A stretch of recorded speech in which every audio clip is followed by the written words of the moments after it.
A widowed father with nothing left walked into an abandoned winter hotel hoping to survive the cold. But what he found frozen beneath its floors wasn't just shelter. It was a secret worth $270 million that powerful people had buried for over 40 years.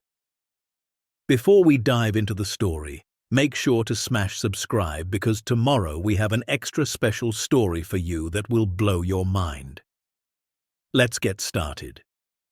The morning Nathan woke up to an eviction notice taped to his front door.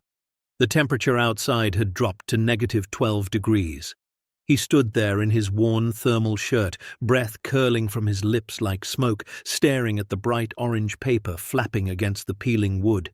3 months past due, vacate within 72 hours. He didn't need to read the rest. He already knew. Behind him, the floorboards creaked.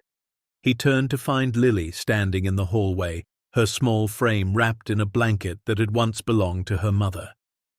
She was 9 years old, but her eyes carried something older, something that came from watching too much, understanding too young. "Daddy?" Her voice was soft, barely above a whisper. "Is everything okay?" Nathan pulled the notice from the door and crumpled it into his fist before she could see. He forced a smile, the kind that didn't reach his eyes but was all he had left to give. "Everything's fine, sweetheart. Just some mail. Go get dressed. I'll make breakfast." She lingered for a moment, studying him the way she always did now, like she was searching for cracks. Then she turned and padded back down the hall, the blanket trailing behind her like a cape. Nathan leaned against the doorframe and closed his eyes. The cold seeped through the thin walls of the rental house, biting at his skin. He could hear the wind howling outside, rattling the windows, reminding him that winter in Evergreen Ridge wasn't just a season. It was a test of survival. And right now, he was failing. 2 years. That's how long it had been since Grace died. 2 years since he held her hand in that hospital room while machines beeped their final warnings. 2 years since the light in his world flickered out and left him standing in darkness he still couldn't navigate. The cancer had come fast and cruel. By the time they caught it, the doctors said there wasn't much they could do. Nathan sold everything he could, his truck, his tools, his grandfather's watch, just to buy her more time. But time, it turned out, didn't care about money. It took her anyway. And when she was gone, he was left with nothing but a mountain of medical debt, a daughter who still cried in her sleep, and a heart so shattered he wasn't sure it still beat. Nathan walked to the kitchen and opened the refrigerator. Inside sat half a carton of eggs, a near-empty jug of milk, and a container of leftover rice from 3 days ago. He stared at it for a long moment, then grabbed 2 eggs and cracked them into a pan. He used to be good at this. Not cooking, he'd always burned toast and oversalted soup, but life. He used to be good at life. He'd worked maintenance at the Grand Summit Lodge for 11 years, fixing boilers, replacing pipes, keeping the old building running like a heartbeat. He was reliable, steady, the kind of man who showed up early and stayed late. Then the economy collapsed. Tourism dried up. The lodge shut its doors, and Nathan found himself standing in a parking lot with a cardboard box of tools and no idea what came next. That was 3 years ago. Since then, he'd pieced together work wherever he could find it. Snow removal in the winter, handyman jobs in the summer, odd repairs for neighbors who paid in cash or casseroles. But Evergreen Ridge wasn't the kind of town with opportunity anymore. It was the kind of town people left. The population had dropped by nearly half in the last decade. Storefronts sat empty. The school had combined 3 grades into 1 classroom. And every winter, a few more families packed up and headed somewhere warmer, somewhere with jobs, somewhere with hope. Nathan stayed, not because he believed things would get better, but because this was where Grace was buried. This was where Lily had taken her first steps. This was home, even if home was falling apart. He plated the eggs and called Lily to the table. She came in wearing her favorite sweater, the purple one with the stars that Grace had knitted 2 Christmases ago. It was getting too small, the sleeves riding up past her wrists, but Lily refused to let it go. "Scrambled again?" she asked, climbing into her chair. "Scrambled is a classic," Nathan said, sitting across from her. "Can't go wrong with a classic." Lily poked at the eggs with her fork. "Mum used to make pancakes on Saturdays." The words hit him somewhere deep, a place he tried to keep locked. He swallowed hard. "Yeah," he said quietly. "She did." They ate in silence for a while, the only sound the scrape of forks and the wind pressing against the windows. Nathan watched his daughter, the way she chewed slowly, the way her brow furrowed like she was thinking about something far away. "Daddy," she said finally, not looking up, "are we going to have to move again?" Nathan set down his fork. "What makes you ask that?" "Emily at school said her family had to move because they couldn't pay rent. She said people who can't pay have to leave." Lily's eyes lifted to meet his. "Are we like Emily's family?" Nathan's throat tightened. He wanted to lie. He wanted to tell her everything was fine, that they'd be okay, that he had it all figured out. But Lily wasn't a child who believed in comfortable lies anymore. She'd watched her mother die. She'd seen her father sell their belongings one by one. She knew what struggling looked like. "I'm working on it," he said honestly. "I'm trying to figure something out." Lily nodded slowly, like she'd expected that answer. Then she looked down at her plate and whispered, "I don't want to leave Mum." Nathan reached across the table and took her small hand in his. Her fingers were cold. "We're not leaving Mom," he said firmly. "No matter what happens, we're not leaving her. I promise you that." Lily squeezed his hand, and for a moment neither of them spoke. The wind howled outside, rattling the bones of the old house, reminding them both that promises were easy to make and hard to keep. That afternoon, while Lily was at school, Nathan drove his rusted pickup truck to the county courthouse. The building was old and drafty, its halls echoing with footsteps and hushed conversations. He made his way to the records office, where a woman with grey hair and reading glasses sat behind a cluttered desk. "Can I help you?" she asked without looking up. "I'm looking for information on tax lien properties," Nathan said. "Anything available in the area?" The woman finally glanced at him, her eyes scanning his worn jacket and tired face. Something in her expression softened. "Let me check," she said, turning to her computer. Her fingers clicked across the keyboard. "We've got a few parcels coming up for auction next week, mostly vacant lots, couple of old buildings." "Anything with shelter?" Nathan asked.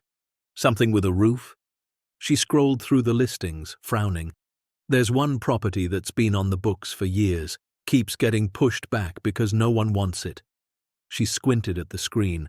"The Whitmore Grand, old hotel up on Miller's Pass, been abandoned since 1982. Nathan's heart skipped. He knew the place. Everyone in town did. The Whitmore Grand had been a luxury resort back in its day, the kind of place where wealthy families came to ski and escape the city. But a fire had gutted part of the building over 40 years ago, killing the owner, and no one had touched it since. "What's the minimum bid?" he asked. $1,500, she said. "But I should warn you, that place has a reputation. Folks around here say it's cursed. The fire, the death, all of it. Nobody's wanted to go near it in decades." Nathan stared at her for a long moment. $1,500. That was almost exactly what he had left in his savings, the last scraps of money he'd been hoarding for emergencies. But what bigger emergency was there than having nowhere to live? "When's the auction?" he asked. "Saturday, 10 in the morning, right here in the courthouse." Nathan thanked her and walked back to his truck. He sat behind the wheel for a long time, engine off, staring at the snow falling through the grey afternoon light. The Whitmore Grand. He'd driven past it 100 times over the years, watching it slowly disappear beneath overgrown trees and accumulated snow. It was massive, imposing, the kind of building that looked like it had secrets, But it had walls. It had a roof. And if the structure was still sound, it could give him and Lily a place to stay through the winter while he figured out their next move. He thought about Grace, about what she would say if she were here. She'd probably tell him he was crazy. She'd probably laugh and shake her head and remind him that desperate decisions rarely ended well. But then she'd squeeze his hand and say, "But sometimes you have to take the leap." Nathan turned the key in the ignition. The engine coughed to life. He was going to take the leap. Saturday morning arrived cold and clear, the sky a pale blue that seemed to stretch forever. Nathan woke before dawn, made breakfast for Lily, and arranged for her to stay with Mrs. Bellamy next door, a retired school teacher who had known Grace and still brought over soup every few weeks. "Where are you going, Daddy?" Lily asked, as he pulled on his coat. "I have some business to take care of," he said, kneeling to her level. "But I'll be back before lunch. You be good for Mrs. Bellamy, okay?" Lily nodded, her expression serious. "I'm always good." He kissed her forehead and walked out into the cold. The courthouse was only a 10-minute drive, but the roads were slick with ice, and Nathan took his time. By the time he arrived, a small crowd had already gathered in the auction room, maybe a dozen people, most of them looking like developers or speculators hoping to snag cheap land. Nathan took a seat in the back row and waited. The auctioneer, a thin man with a booming voice that didn't match his frame, worked through the first several properties quickly. Vacant lots sold for a few $100s each. An old barn went for $800. A condemned storefront downtown attracted no bids at all. Then he reached the Whitmore Grand. "Next up, Lot 47, the auctioneer announced. The Whitmore Grand Hotel, located on Miller's Pass, approximately 40,000 square feet on 12 acres. Building has been unoccupied since 1982. Sold as is, buyer assumes all liability. Minimum bid is $1,500. Nathan's pulse quickened. He looked around the room. A few people shifted in their seats. One man in an expensive-looking coat whispered something to the woman beside him, who shook her head. "Do I have 1,500? The auctioneer asked. Silence. Nathan's hand went up before he could talk himself out of it. 1,500 from the gentleman in the back, the auctioneer said. Do I hear 1,600? Nothing. The room stayed quiet. The man in the expensive coat stared at Nathan with something like pity. 1,500 going once, the auctioneer continued. 1,500 going twice. He brought down the gavel with a sharp crack. Sold to the gentleman in the back row for $1,500. Just like that, Nathan owned a hotel. The paperwork took longer than the auction itself. He signed form after form, initialed in places he didn't fully understand, and handed over a cashier's check for every dollar he had. By the time he walked out of the courthouse, the sun had climbed high overhead, and he was holding a set of old brass keys that felt heavier than they looked. He drove straight to Mrs. Bellamy's house to pick up Lily. When she saw the keys in his hand, her eyes widened. "What are those for?" she asked. Nathan crouched down to meet her gaze. "Remember the big old hotel up on the mountain? The one with the towers?" Lily nodded slowly. "The one you said was spooky?" "That's the one." He held up the keys. "It's ours now." Her eyes grew even wider. "Ours? Like we own it?" "We own it." He managed to smile. "What do you say we go take a look?" The drive up Miller's Pass took nearly 30 minutes. The road wound through thick pine forests, climbing steadily until the trees parted, and the Whitmore Grand appeared against the winter sky like something out of a fairy tale, or a nightmare, depending on how you looked at it. The building was massive, 4 stories of grey stone and dark timber, with twin towers rising on either side of a grand entrance. Snow blanketed every surface, softening the sharp edges and hiding the decay. But even beneath the white, Nathan could see the neglect. Windows were cracked or missing entirely. The front steps had collapsed in places. Vines crawled up the walls like veins. "It's big," Lily whispered from the passenger seat. "Yeah," Nathan agreed quietly. It is. He parked the truck near what remained of the circular driveway and stepped out into the cold. The wind up here was sharper, biting through his jacket like needles.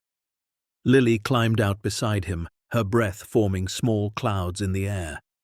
Together, they approached the front entrance. The massive wooden doors were weathered but intact, held shut by a rusted chain and padlock. Nathan tried one of the brass keys. It took some effort. Years of ice and grime had seized the mechanism, but finally the lock clicked open. The chain fell away. The doors groaned as he pushed them inward. Inside, the Whitmore Grand was frozen in time. Dust covered every surface, thick as snow. Cobwebs draped from chandeliers that had once sparkled with light. The grand lobby stretched before them, its marble floors cracked but still visible beneath layers of debris. A sweeping staircase rose to the upper floors, its banister carved with intricate patterns that spoke of old money and older dreams. "Wow," Lily breathed, her voice echoing in the cavernous space. Nathan stood motionless, taking it all in.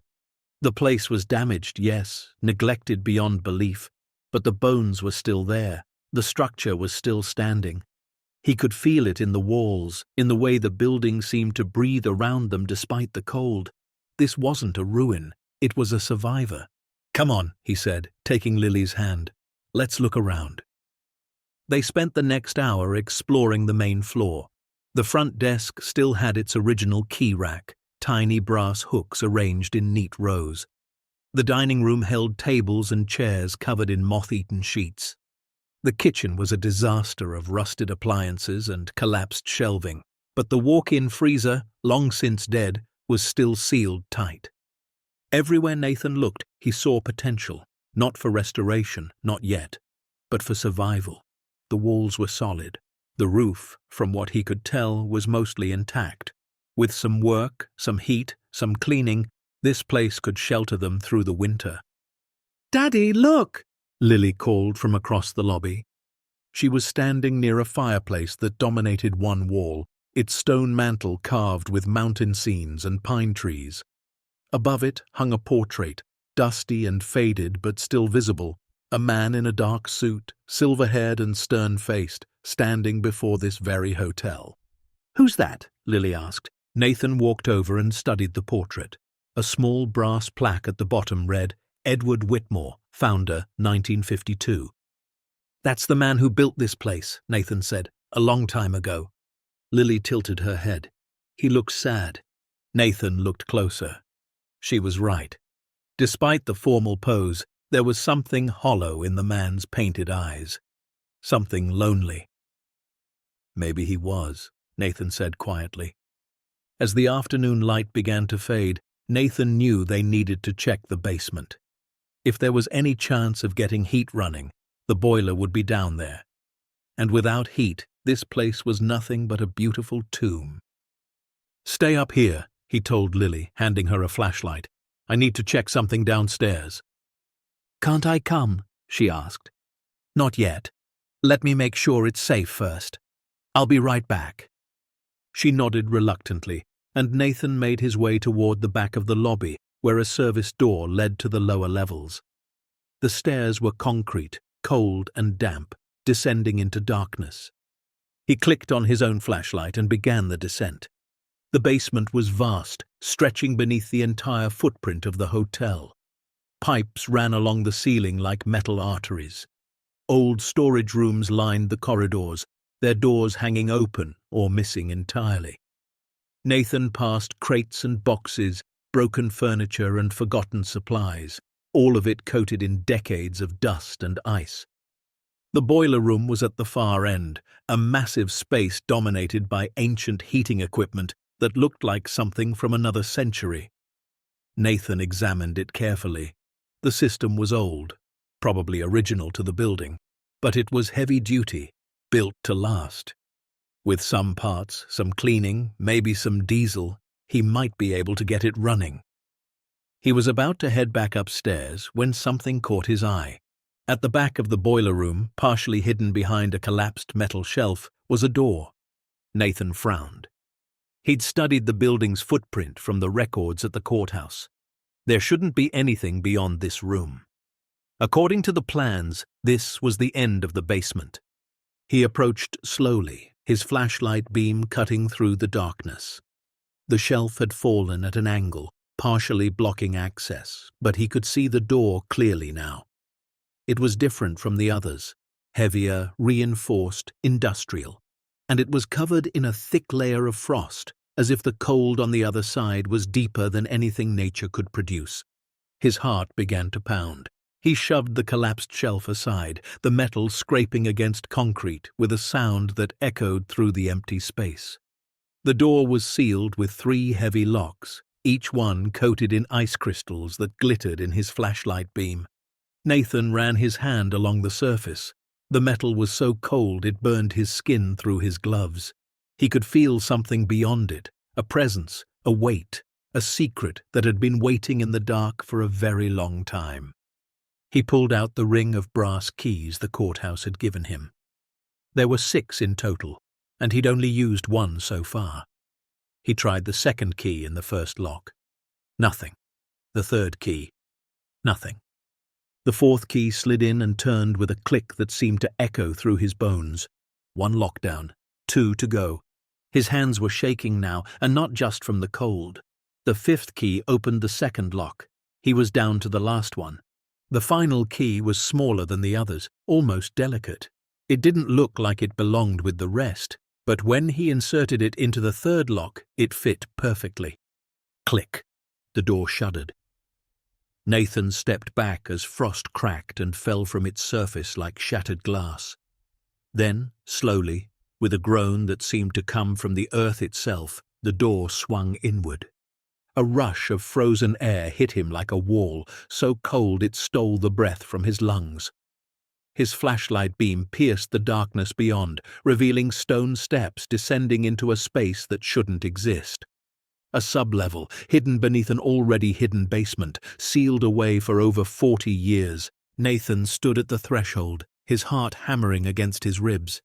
Every instinct told him to turn back, to close the door, to pretend he'd never found it. This was the kind of discovery that changed things, the kind that couldn't be undone. But Nathan had stopped believing in safety a long time ago. Safety was what Grace had believed in when she went for her annual checkup. Safety was what he'd believed in when he thought a steady job would always be there. Safety was an illusion. All he had left was forward. He took a breath, steadied himself, and began to descend. The stairs went down farther than he expected, maybe 30 feet, carved directly into the mountain stone. The cold intensified with every step, the air growing thinner, drier, ancient. At the bottom, the stairs opened into a corridor lined with reinforced walls and heavy doors, each one sealed, each one waiting. Nathan's flashlight swept across the space, and what he saw made him stop breathing entirely. At the end of the corridor, the passage opened into a chamber, and in that chamber, barely visible through the frost that coated everything, were shapes. Large shapes, rectangular shapes, the kind of shapes that held things people weren't supposed to find. He moved forward 1 step at a time until he stood at the entrance of the frozen vault. And then he understood. This wasn't a basement. It wasn't storage.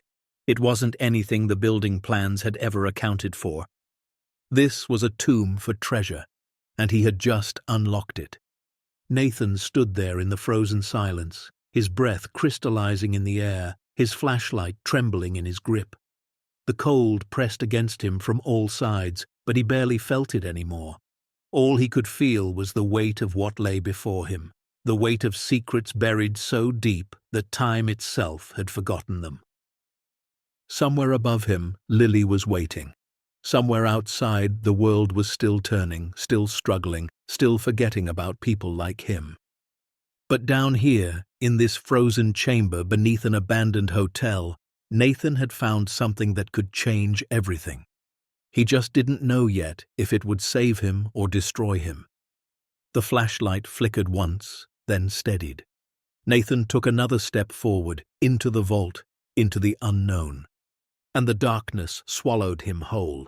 The frozen air wrapped around Nathan like a living thing, crawling beneath his jacket, seeping into his bones. His flashlight cut a narrow path through the darkness as he moved deeper into the underground chamber, each footstep echoing against stone walls that hadn't heard a human voice in over 4 decades. The passage was wider than he'd expected, maybe 12 feet across, with ceilings high enough that his light barely reached them. The walls were rough-hewn stone, carved directly into the mountain, reinforced in places with steel beams that had somehow resisted the decades of cold. Frost clung to every surface, glittering like diamonds in his flashlight beam, beautiful and terrifying in equal measure. Nathan's breath came in short, visible bursts. His fingers were already going numb despite his gloves.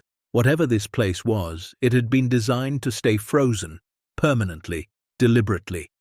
Someone had gone to extraordinary lengths to keep it cold. The corridor stretched for maybe 50 feet before opening into a larger space. Nathan slowed as he approached, his heart pounding so hard he could feel it in his temples. The flashlight beam swept left, then right, and what it revealed made him stop dead in his tracks. The chamber was massive. It stretched out before him like the belly of some great stone beast, easily 100 feet long and half as wide. The ceiling arched overhead, supported by thick columns that disappeared into the shadows above, and filling nearly every inch of the space were objects, crates, boxes, display cases, shelving units, all of them covered in frost, all of them waiting. Nathan stepped forward on legs that didn't feel like his own. His flashlight passed over wooden crates stacked 3 high, their sides stenciled with words he couldn't quite make out beneath the ice. Glass display cases lined the walls, their contents hidden behind frosted panes. Metal shelving units held row after row of smaller boxes, each one numbered and labeled with meticulous precision. He approached the nearest display case and wiped the frost from the glass with his sleeve. His breath caught. Inside, arranged on velvet pedestals, sat a collection of jewelry unlike anything he'd ever seen. Necklaces dripping with diamonds, rings set with stones the size of marbles, brooches that glittered with rubies and emeralds and sapphires. Each piece was positioned carefully, reverently, as if whoever had placed them there had known they might not be seen again for a very long time. Nathan moved to the next case. More jewelry. The next held watches, dozens of them, their faces frozen in time, their bands made of gold and platinum and materials he couldn't identify. He counted at least 30 watches in that single case alone, and there were 12 cases lining just this one wall. His mind struggled to process what he was seeing. This wasn't a storage room. It wasn't a basement full of forgotten junk. This was a vault, a treasury, a collection that someone had spent a lifetime assembling and then hidden away from the world. He turned toward the center of the chamber where the larger crates were stacked. The first one he approached was wooden, maybe 6 feet long and 4 feet tall, sealed with metal bands and heavy padlocks. Through a gap in the slats, he could see the edge of something golden, something that caught his flashlight beam and threw it back like liquid fire. Nathan's hands trembled as he circled the crate, looking for a way in. The padlocks were frozen solid, but the wood itself had grown brittle with age and cold.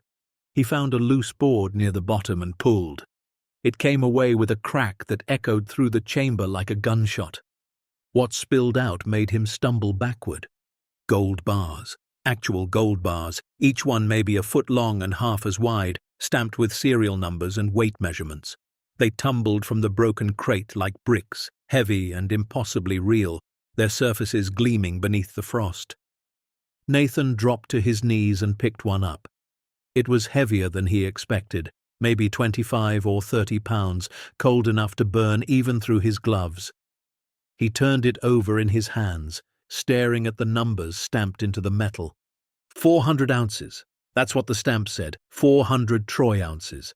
He tried to do the math in his head, but the numbers were too big, too impossible. Gold was worth, what?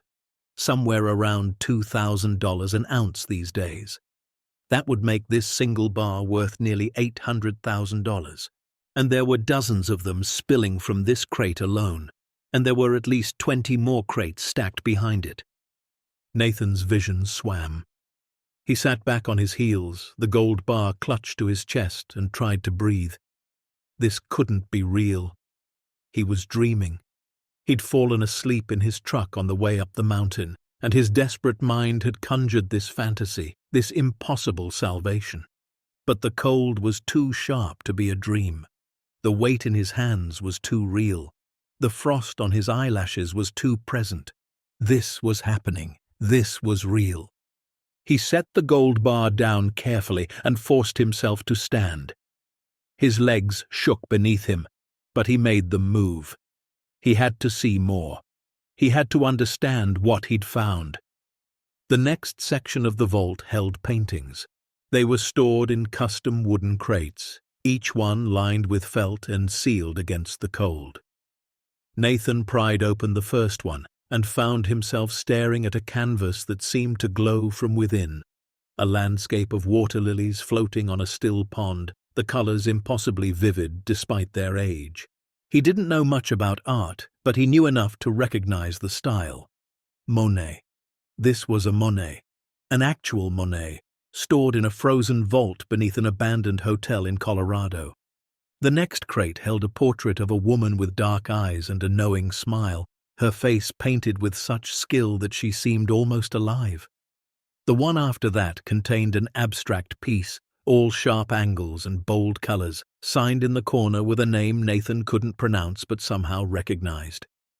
There were at least 50 painting crates that he could see, and probably more in the shadows beyond his flashlight's reach. 50 paintings, any one of which could be worth millions. Nathan stumbled through the vault like a man in a fever dream. He found cases full of rare coins, each one slotted into velvet holders with handwritten cards identifying them. He found antique weapons, swords and pistols and rifles that looked like they belonged in museums. He found cases of wine, their bottles dusty and ancient, their labels written in French and Italian and languages he didn't recognize. And everywhere there was more. Silver candlesticks, crystal chandeliers disassembled and packed in straw, antique furniture wrapped in blankets and plastic, first edition books sealed in airtight containers, stamp collections, coin collections, a display case full of nothing but diamonds, hundreds of them, ranging from the size of a pinhead to the size of a grape. Nathan lost track of time. He wandered through the vault for what felt like hours, his flashlight growing dimmer, his body growing colder, his mind unable to process the scale of what surrounded him. Finally, he found the desk. It sat at the far end of the chamber, positioned like an altar before a wall of safety deposit boxes, hundreds of them, stacked from floor to ceiling, each one numbered and locked. The desk itself was massive, made of dark wood carved with intricate patterns, its surface dominated by a single object, a leather-bound ledger. Nathan approached slowly, as if the desk might disappear if he moved too fast. The chair behind it was frozen solid, its cushions stiff with ice, but he didn't try to sit. He simply stood before the ledger and stared. The cover was blank, except for a single word embossed in gold lettering. Inventory. He opened it. The pages were yellowed but intact, protected from moisture by the constant cold. Handwritten entries filled every line, each one a record of something stored in this vault. The handwriting was precise, almost obsessive, every letter perfectly formed. Item number 1, gold bullion, 400 troy ounce bars, quantity 247, estimated value $197,600,000. Item number 2, fine art collection, old masters and impressionists, quantity 63 pieces. Estimated value, $42 million. Item number 3, jewelry collection, diamonds, emeralds, rubies, sapphires, quantity, over 1,000 pieces. Estimated value, $18,400,000. The list went on and on, page after page of items, each one more valuable than the last. Rare coins. Vintage automobiles stored in a separate chamber Nathan hadn't yet found. wine collections, antique firearms, first edition manuscripts, even a collection of vintage Hollywood memorabilia, costumes and props from films made before Nathan's grandparents were born. At the bottom of the final page, in the same precise handwriting, was a total estimated value, 1982, $273,842,000. Nathan's knees gave out. He caught himself on the edge of the desk, his fingers gripping the frozen wood until his knuckles turned white. $270 million in 1982. With 40 years of appreciation, of inflation, of rarity increasing, God only knew what this collection was worth now. He stood there for a long time, trying to make his brain accept what his eyes were telling it. This morning, he'd been facing eviction. This morning, his greatest concern had been stretching 2 eggs into breakfast for his daughter. This morning, he'd been a broken man with nothing left but a crumpled eviction notice and a desperate prayer. And now he was standing in a vault worth more money than he could comprehend, more money than the entire town of Evergreen Ridge had seen in its entire existence. Why? That was the question that kept circling through his frozen mind. Why was this here? Why had someone hidden all of this away, sealed it in a frozen tomb, and left it to wait in darkness for 4 decades? The answer came when he turned the page and found the letter. It was tucked into a pocket in the back cover of the ledger, a single envelope yellowed with age. On the front, in the same precise handwriting, were 4 words: "To whoever finds this." Nathan's hands shook as he opened the envelope and unfolded the paper inside. The letter was dated October 3rd, 1982, just weeks before the fire that had killed Edward Whitmore and sealed this place forever. "If you are reading this," the letter began, "then I am dead, and you have found what I spent my life protecting. I suppose congratulations are in order, or perhaps condolences. I have not yet decided which is more appropriate. My name is Edward Whitmore. I built the hotel above your head, and I built this vault beneath it. I did both for the same reason, because I no longer trusted the world to hold what mattered to me. I was born in 1912, the son of a banker who lost everything in the crash of 1929. I watched my father go from a man who owned 3 houses and 4 automobiles to a man who couldn't afford bread. I watched him put a pistol in his mouth because the shame was too great to bear. I was 17 years old. That moment taught me something that has guided every decision I have made since. Institutions fail, banks fail, governments fail. The only thing you can truly trust is what you can hold in your own hands, what you can hide with your own 2 arms. I spent the next 50 years building my fortune. I invested in gold when no one else would.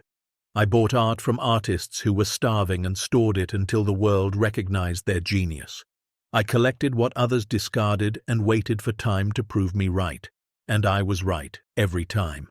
My fortune grew beyond anything my father could have imagined.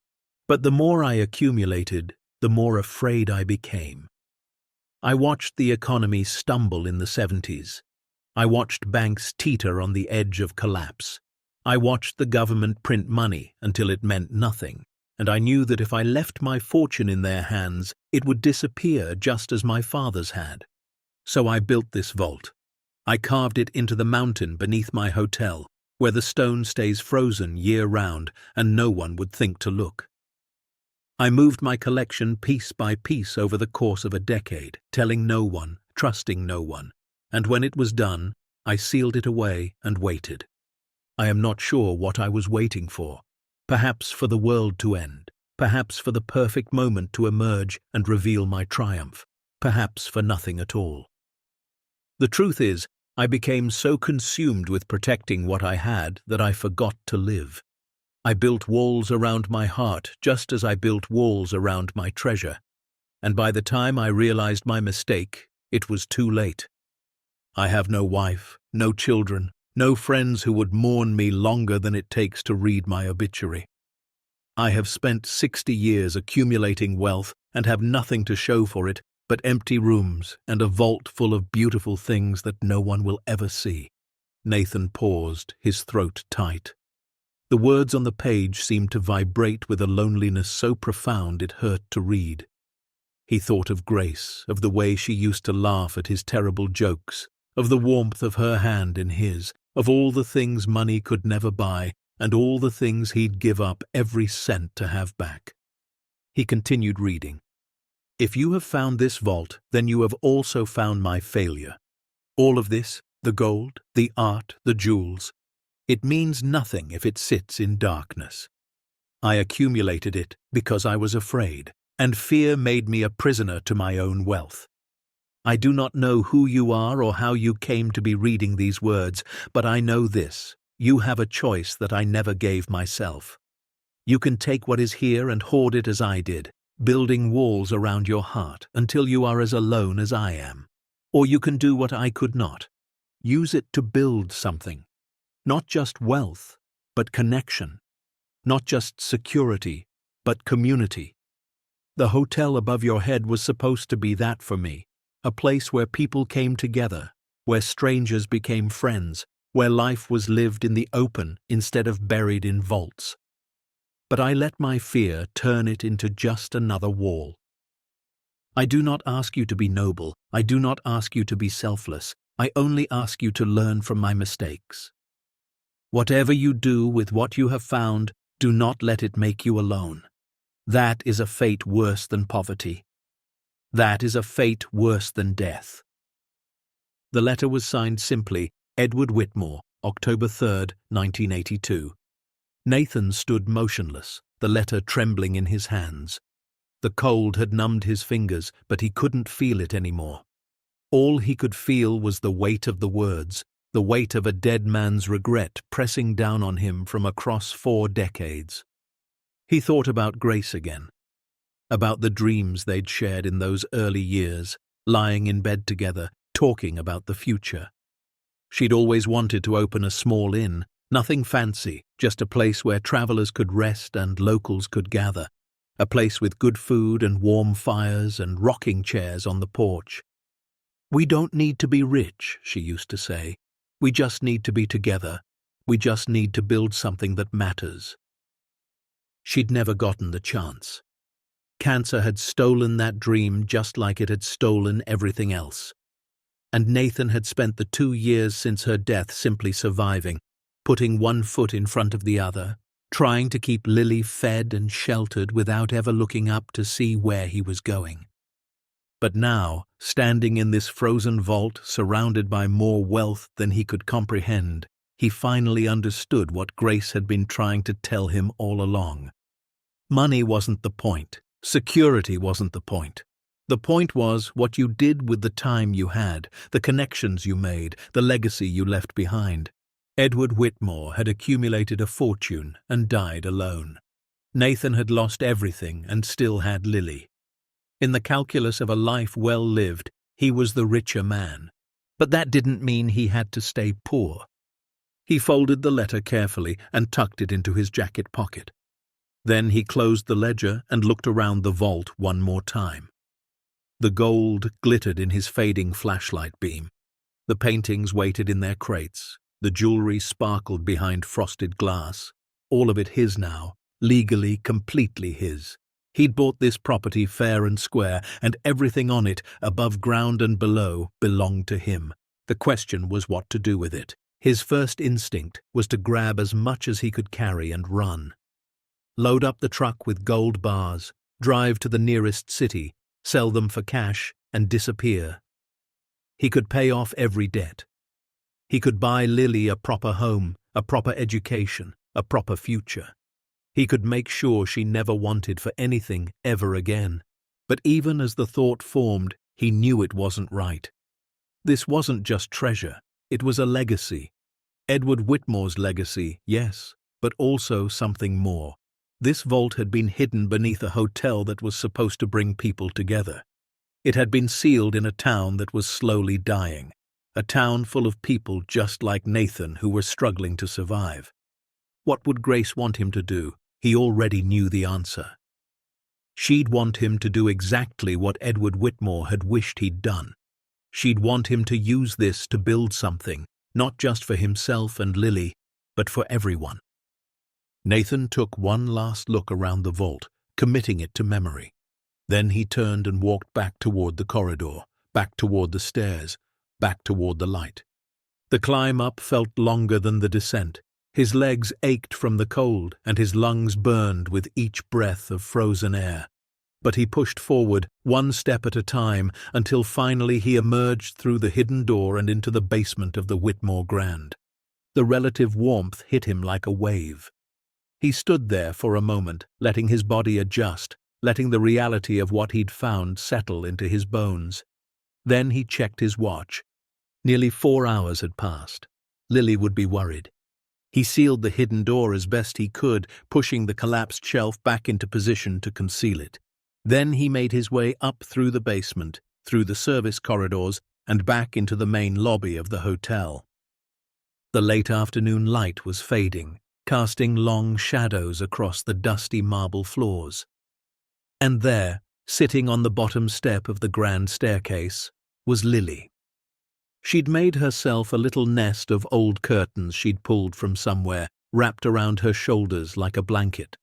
A candle burned beside her, salvaged from some forgotten corner of the hotel, its flame flickering against the gathering darkness. And in her lap was a sketchbook she must have found, its pages covered with drawings. She looked up when she heard his footsteps, her face breaking into a smile of relief. "Daddy, you were gone forever." Nathan crossed the lobby and knelt beside her, pulling her into a hug that was probably too tight, but that he couldn't help. She was warm and real and alive, and after the frozen darkness of the vault, he needed to feel that more than anything. "I'm sorry, sweetheart," he said into her hair. "I lost track of time. Are you okay?" "I'm fine," she said, squirming a little in his grip. "I found candles in a closet, and this old book with blank pages. Look what I drew." She held up the sketchbook proudly. The pages were filled with drawings in pencil and what looked like charcoal. The hotel lobby, the grand staircase, the portrait of Edward Whitmore above the fireplace. For a 9-year-old, they were remarkably good. "These are beautiful," Nathan said, and he meant it. "I drew the whole hotel," Lily said excitedly. "Well, the parts I could see. Can we explore more tomorrow? There's so many rooms, and I want to draw all of them." Nathan looked at his daughter, at the light in her eyes, at the hope in her voice. She didn't know what was beneath their feet. She didn't know that the world had just shifted on its axis. All she knew was that they had a new place to explore, a new adventure to share. "Yeah?" he said softly. "We can explore more tomorrow." Lily's smile widened. "Did you find the boiler? Can we get heat?" "I found something," Nathan said carefully. "The boiler needs work, but I think I can fix it. Might take a few days." "That's okay," Lily said, snuggling closer to him. "We can use candles until then. It's like camping." Nathan laughed despite himself. Only Lily could find the bright side of living in a frozen, abandoned hotel. She had her mother's optimism, her mother's ability to see possibility where others saw only problems. "Yeah," he said, kissing the top of her head. "It's like camping." That night, they made a camp in the old manager's office just off the lobby. It was small enough that their body heat could warm it, and Nathan found enough old blankets and curtains to create a reasonably comfortable nest. Lily fell asleep quickly, exhausted from the excitement of the day, her sketchbook clutched to her chest. Nathan lay awake for a long time, staring at the ceiling, listening to the wind howl outside. His mind kept returning to the vault, to the gold and the paintings and the jewelry, to Edward Whitmore's letter and the choice that now lay before him. He thought about the town of Evergreen Ridge, the people he'd known his whole life who were struggling just as much as he was, the families leaving in search of better opportunities, the businesses closing one by one, the slow death of a community that had once been vibrant and alive. He thought about Grace, about her dreams of a small inn, a gathering place, a home for wayward souls. He thought about Lily, about the future she deserved, about the kind of man he wanted her to see when she looked at him. And slowly, piece by piece, a plan began to form. He wouldn't hoard the treasure. He wouldn't run away with it. He wouldn't become another Edward Whitmore, building walls around himself until he died alone and forgotten. Instead, he would do what Grace would have wanted. He would do what Edward Whitmore had wished he'd done. He would use it to rebuild, not just his life, not just this hotel, but the entire town. It would take time. It would take help. It would probably take lawyers and accountants and 100 other things he didn't understand. There would be obstacles, complications, people who would try to take what he'd found. He knew that. But for the first time in 2 years, Nathan felt something he'd almost forgotten existed. Hope. Real, genuine hope. Not the desperate kind that comes from having no other choice, but the fierce kind that comes from seeing a path forward and deciding to walk it. He rolled over and looked at Lily, her small face peaceful in sleep, her breath soft and even. He'd bought this hotel to give her shelter. He'd found the vault by pure chance. But what he did next, that would be a choice, his choice. "We're going to be okay, sweetheart," he whispered. "I promise you, we're going to be okay." Lily stirred in her sleep, her hand reaching out to find his.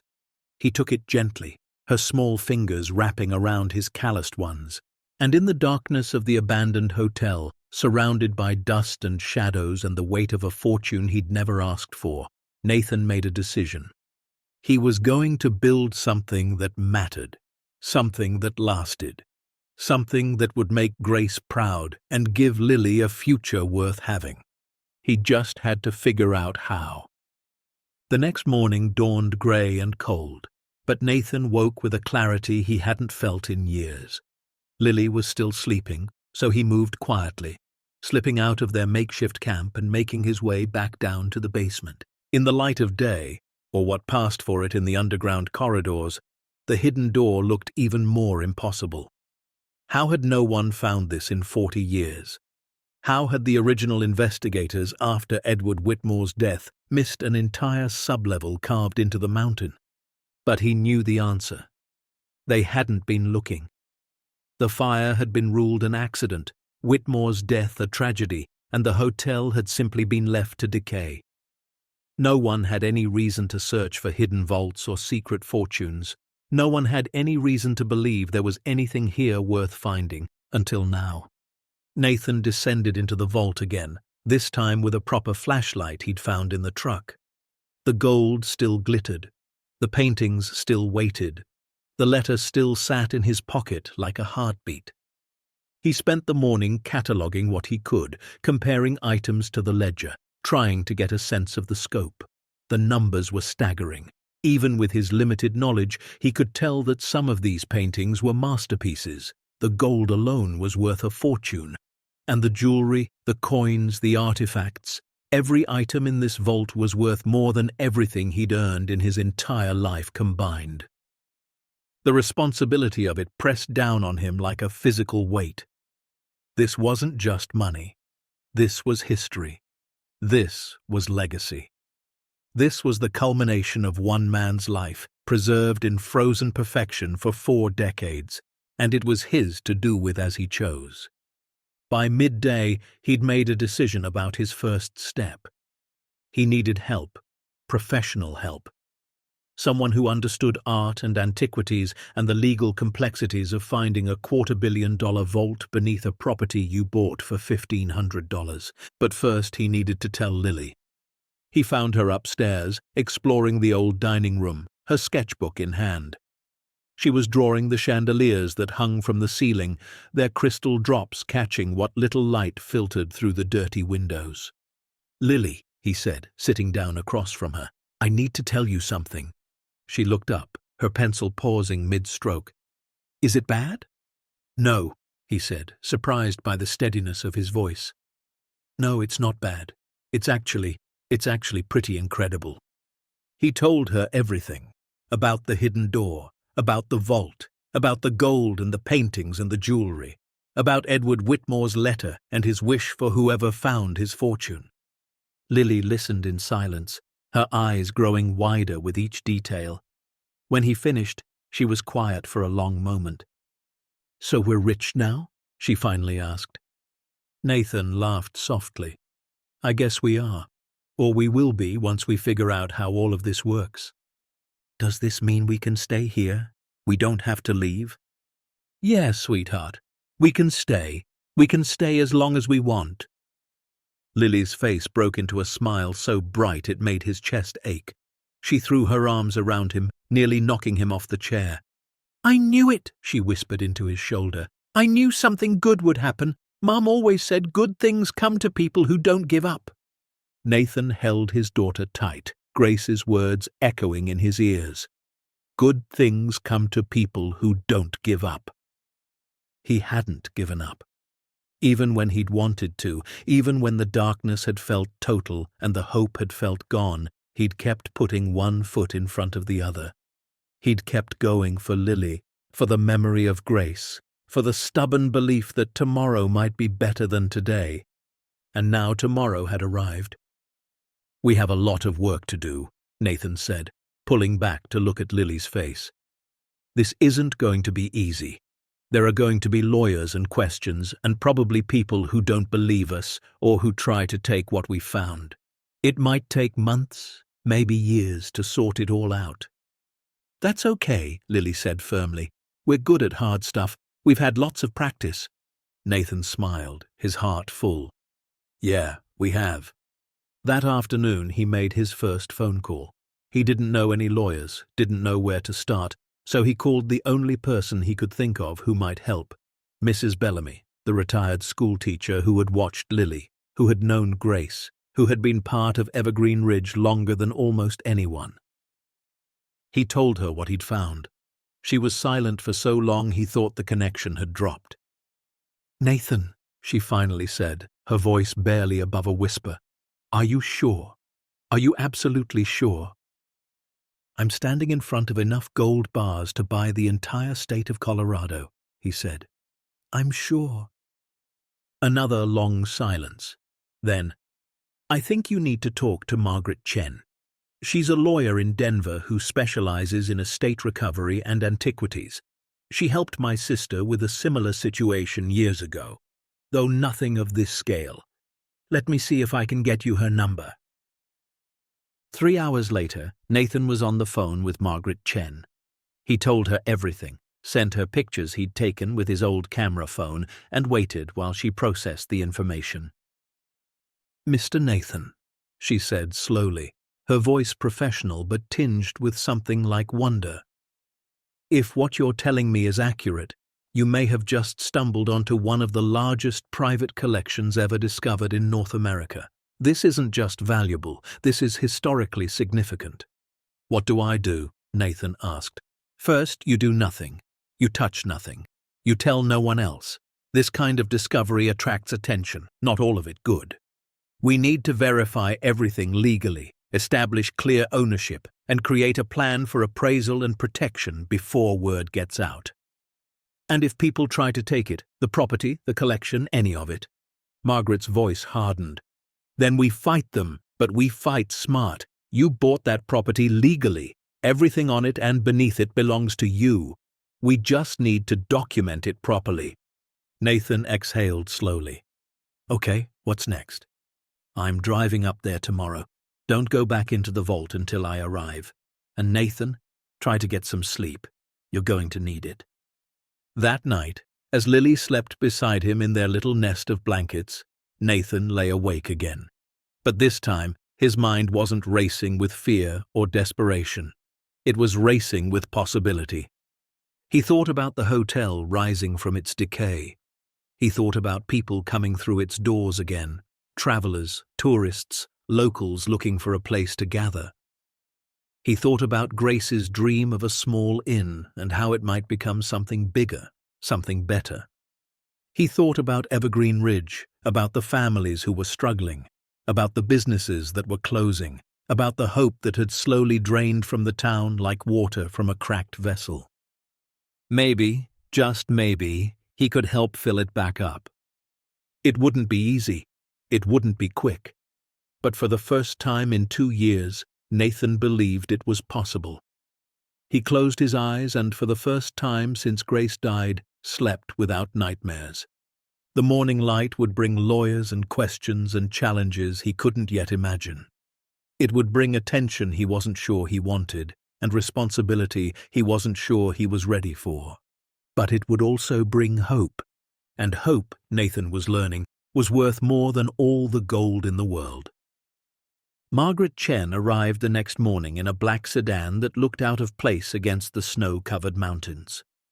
She was shorter than Nathan expected, maybe 5'3", with sharp eyes behind wire-rimmed glasses and a handshake firm enough to crack walnuts. She wore a wool coat that probably cost more than his truck and carried a leather briefcase that looked like it had seen 100 courtrooms. "Mr. Nathan," she said, surveying the crumbling facade of the Whitmore Grand, "when you said abandoned hotel, I pictured something smaller." "It's bigger on the inside," Nathan replied. She raised an eyebrow.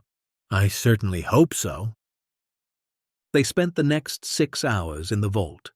Margaret moved through the space with methodical precision, photographing everything, taking notes in a leather-bound journal, occasionally stopping to examine a piece more closely. Her expression rarely changed, but Nathan caught the subtle widening of her eyes when she opened the first crate of gold bars, the sharp intake of breath when she saw the Monet. "This is extraordinary," she finally said, standing before the wall of safety deposit boxes. "I've worked estate recovery for 23 years. I've never seen anything like this." "Is it mine?" Nathan asked. "Legally, I mean. Can anyone take it?" Margaret turned to face him, her expression serious. "The short answer is yes, it's yours. You purchased the property at a legitimate tax auction. The deed is clear. Everything on the property, above ground and below, transfers with ownership. And the long answer?" She sighed. "The long answer is that a discovery of this magnitude will attract attention. There will be people who challenge your claim. The state might argue the vault constitutes a separate structure that wasn't included in the original deed. Distant relatives of Edward Whitmore might emerge claiming inheritance rights. The IRS will certainly have questions about how you plan to handle the tax implications." Nathan's stomach tightened. "So it could be taken away?" "No," Margaret said firmly. "Not if we do this right. I've already started the research. Edward Whitmore died without a will, without heirs, without any living relatives we can trace. The property passed through a series of tax lines and legal limbo for decades before landing at the auction where you bought it. Your claim is solid." She paused, her eyes meeting his. "But solid claims have been broken before when enough money is involved. We need to be careful. We need to be smart. And most importantly, we need to keep this quiet until we have everything in place." "How long will that take?" "Weeks at minimum, more likely months. We need to bring in appraisers, authenticate the art, verify the gold, establish a trust structure to protect the assets." She glanced around the vault. "And we need security, real security. If word gets out about what's down here before we're ready, you'll have every treasure hunter and con artist in the country showing up at your door." Nathan nodded slowly. "What do you need from me?" "Patience," Margaret said. "And trust. I know this is overwhelming, but I've handled complicated estates before. Not this complicated, granted, but the principles are the same. We take it one step at a time, we document everything, and we build a case so airtight that no one can challenge it." She extended her hand. "Are you ready to do this?" Nathan looked at her hand, then at the vault surrounding them, then at the letter from Edward Whitmore still tucked in his pocket. He thought about Grace. He thought about Lily. He thought about everything he'd lost and everything he might yet gain. "Yeah," he said, taking her hand. "I'm ready." The next 3 weeks were a blur of paperwork, phone calls, and carefully orchestrated visits from experts Margaret brought in. Art historians came to examine the paintings, their faces going pale when they recognized certain pieces that had been missing from the art world for decades. Metallurgists tested the gold bars and confirmed their authenticity. Gemologists spent 2 full days cataloguing the jewelry collection, their voices hushed with reverence. Through it all, Nathan tried to maintain a sense of normalcy for Lily. She went to school. She did her homework. She continued drawing in her sketchbook, filling page after page with images of the hotel as she imagined it might look someday, restored and alive. She didn't fully understand the magnitude of what they'd found, and Nathan preferred to keep it that way for now. She knew they were going to be okay. That was enough. But secrets in small towns have a way of leaking.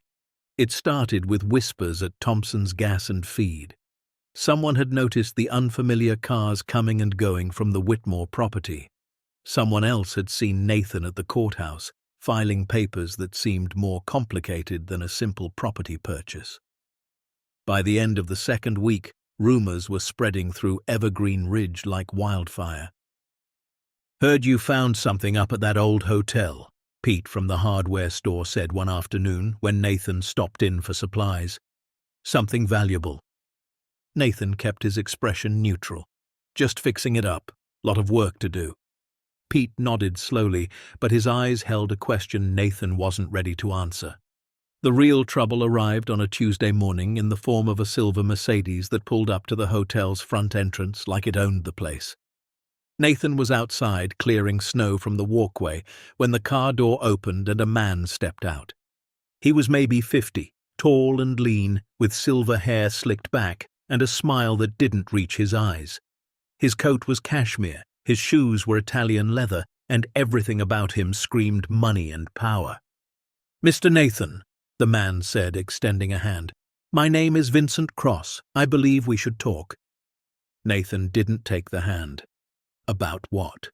Vincent's smile flickered but held. About this property, about opportunities, about the future of Evergreen Ridge. He glanced up at the crumbling facade of the hotel. "I've had my eye on this location for quite some time.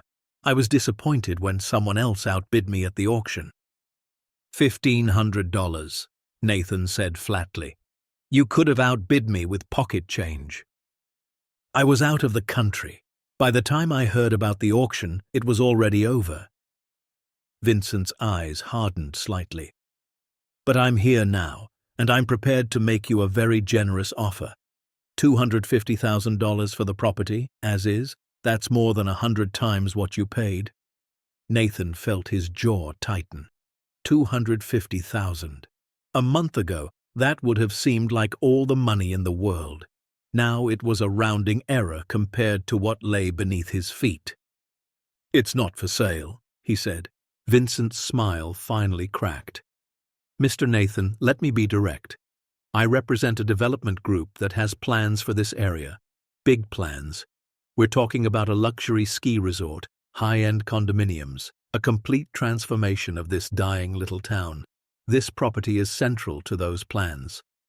"Sounds like you should have bid higher." Something cold flickered in Vincent's eyes. "I'm not in the habit of taking no for an answer. I suggest you reconsider." Nathan stepped closer, close enough to see the calculation behind Vincent's polished facade. "And I suggest you get off my property." For a long moment, neither man moved. Then Vincent straightened his coat and turned back toward his car. "This isn't over," he said without looking back. "You have no idea what you're dealing with." The Mercedes pulled away in a spray of gravel and snow. Nathan stood watching until it disappeared around the bend, his heart pounding with something that wasn't quite fear. What happens next will turn this frozen discovery into a battle Nathan never expected, one that will test his integrity, attract dangerous attention, and force him to decide what kind of man he truly wants to be. Stay tuned to see what happens next. If you're enjoying the story, please like, share, and subscribe for more. The threat started 2 days later. The first was a note slipped under the hotel's front door, written in block letters cut from magazines like something out of a bad movie.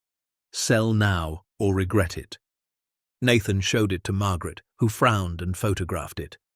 "We should report this to the sheriff." "Sheriff Daniels?" He's been talking to Vincent's people for weeks, saw them having lunch together at the diner. Margaret's frown deepened. Then we document everything ourselves, and we increase security. The second threat came a week later, more personal this time. Someone broke into Nathan's truck while it was parked outside the general store, slashing the seats and leaving another note on the dashboard. Your daughter walks home from school alone. Think about that. Nathan's blood went cold. That night, he sat Lily down and explained that things were complicated right now, that some people wanted what they had found, and that she needed to be careful. She listened with those two old eyes and nodded solemnly. Like the bad guys in movies? She asked. Something like that. But the good guys always win in movies. Nathan pulled her close. Yes, sweetheart, they do. But this wasn't a movie, and Nathan knew that good guys didn't always win. Sometimes they got crushed by people with more money, more power, more willingness to play dirty. Sometimes they lost everything no matter how hard they fought. He wasn't going to let that happen. Not this time. Not when he finally had something worth fighting for. He started reaching out to people he trusted. Old friends from his days at the Grand Summit Lodge. Neighbors who had known Grace and who had watched him struggle for 2 years without ever asking for help. People who had their own reasons to distrust men like Vincent Cross and the promises they made about transformation and progress. The first to answer his call was Hank Morrison, a retired carpenter who had built half the houses in Evergreen Ridge during the town's better days. He showed up at the hotel with a toolbox and a thermos of coffee, his weathered face set with determination. "Heard you're having trouble with some fancy developer," Hank said. "Figured you could use an extra set of hands." Then came Eleanor Vasquez, who had run the town's only restaurant until the economy forced her to close. She brought food, enough to feed a small army, and an offer to cook for anyone who came to help. Then came Tommy Ginn, a young military veteran who had moved to Evergreen Ridge after his discharge and had struggled to find his place. He brought skills Nathan couldn't name and a quiet intensity that made people think twice about causing trouble. One by one, they came. Not because Nathan asked, but because they saw something in what he was trying to do. They saw a man who had been beaten down, refusing to stay down. They saw a chance to fight back against the kind of people who had been slowly strangling their town for years. Within 2 weeks, the Whitmore Grand had become something like a fortress. Former workers patrolled the grounds in shifts. Security cameras watched every approach. The vault remained sealed and hidden, but the property itself was no longer undefended. Vincent Cross noticed. His offers became more aggressive, his threats less subtle. He filed challenges with the county, claiming the original tax sale was improperly conducted. He hired lawyers to dig into Nathan's background, looking for anything that could be used against him. He spread rumors through town, suggesting that Nathan was dangerous, unstable, not to be trusted. But something unexpected happened. The more Vincent pushed, the more the town pushed back. People who had been ready to sell out and leave started changing their minds. Businesses that had been on the verge of closing found reasons to stay open. Families who had been packing their bags began unpacking them. Evergreen Ridge was waking up. One evening, as Nathan sat in the hotel's old dining room reviewing plans with Margaret, Lily came running in with her sketchbook. Daddy, look! I drew what the hotel could look like when we fix it. She spread the pages across the table. Nathan's breath caught. The drawings were detailed, beautiful, filled with life he hadn't seen in his daughter's work before. The lobby gleaming with light, the dining room full of people, a Christmas tree in front of the grand fireplace, children playing in the snow outside. "This is amazing, sweetheart," he said softly. "I showed Mrs. Bellamy, and she said we could hang them up so everyone can see what we're working toward." Lily beamed. She said every big dream starts with a picture. Nathan looked at the drawings, then at his daughter, then at the people gathered around the table. Margaret with her legal briefs, Hank with his blueprints, Elena with her menu plans. all of them working towards something that had seemed impossible just weeks ago. "She's right," he said. "Every big dream does start with a picture." That night, after Lily was asleep, Nathan sat alone in the room that had once been Edward Whitmore's private study. The portrait of the hotel's founder hung on the wall, those lonely eyes staring down at him. He pulled out the letter and read it again for what must have been the 100th time. Use it to build something, not just wealth, but connection, not just security, but community. "I'm trying," Nathan whispered to the painted figure. "I'm really trying." The portrait, of course, didn't answer, but Nathan could have sworn the expression looked slightly less sad than before. The county council meeting was scheduled for the last Thursday of the month. Vincent Cross had petitioned for an emergency review of the Whitmore property sale, claiming irregularities in the auction process. It was a legal maneuver designed to tie up the property in bureaucratic limbo while he worked other angles. Margaret had prepared a comprehensive response, documenting every step of the sale, establishing Nathan's clear legal claim. But both of them knew that legal claims only mattered if the people making decisions cared about the law. And Vincent Cross had been making friends on the county council for months. The meeting was held in the town hall, a building almost as old as the Whitmore Grand, but considerably smaller. By the time Nathan arrived, the room was packed. He'd expected maybe 20 people, the usual crowd of civic-minded retirees and local business owners. Instead, he found nearly 100 faces staring back at him. Hank was there, standing against the back wall with his arms crossed. Elena sat in the front row, her expression fierce. Tommy stood near the door, watching everyone who entered. And scattered throughout the crowd were dozens of others, people Nathan recognized from around town, people who had no direct stake in this fight, but had shown up anyway. Even Lily was there, sitting beside Mrs. Bellamy, her sketchbook clutched to her chest. The council members took their seats at the raised platform. Vincent Cross sat at a table near the front, flanked by two lawyers in expensive suits. His expression was confident, almost smug. "We'll now hear the matter of the Whitmore property dispute," the council chairman announced. "Mr. Cross, you may present your petition." Vincent stood, buttoning his jacket with practiced ease. "Thank you, Chairman Davis. I'll keep this brief. The property in question was sold at auction under questionable circumstances. There were no proper notifications. The minimum bid was set artificially low, and the successful bidder," he gestured toward Nathan, "clearly had no intention of developing the property in a way that benefits this community." He paused, letting the words sink in. "I represent investors prepared to pump millions of dollars into Evergreen Ridge. We want to create jobs, bring tourism, revitalize this dying town, but we can't do that if properties are being snapped up by people with no plan and no resources." Murmurs rippled through the crowd. Some nodded in agreement, others frowned. "Mr. Nathan," the chairman said, "do you wish to respond?" Nathan stood slowly, his legs steadier than he'd expected. Margaret handed him a folder of documents, but he barely glanced at them. He'd memorized everything that mattered. "Chairman Davis, council members, thank you for hearing me. I'm not a lawyer, I'm not a developer. I'm just a man trying to provide for his daughter, and maybe, if I'm lucky, do some good along the way." He paused, looking around the room at the faces he'd known his whole life. "I bought the Whitmore Grand at a legitimate auction. I paid the asking price. I filed all the proper paperwork. There was nothing irregular about it except that a man with more money than me didn't bother to show up." Vincent's jaw tightened, but he said nothing.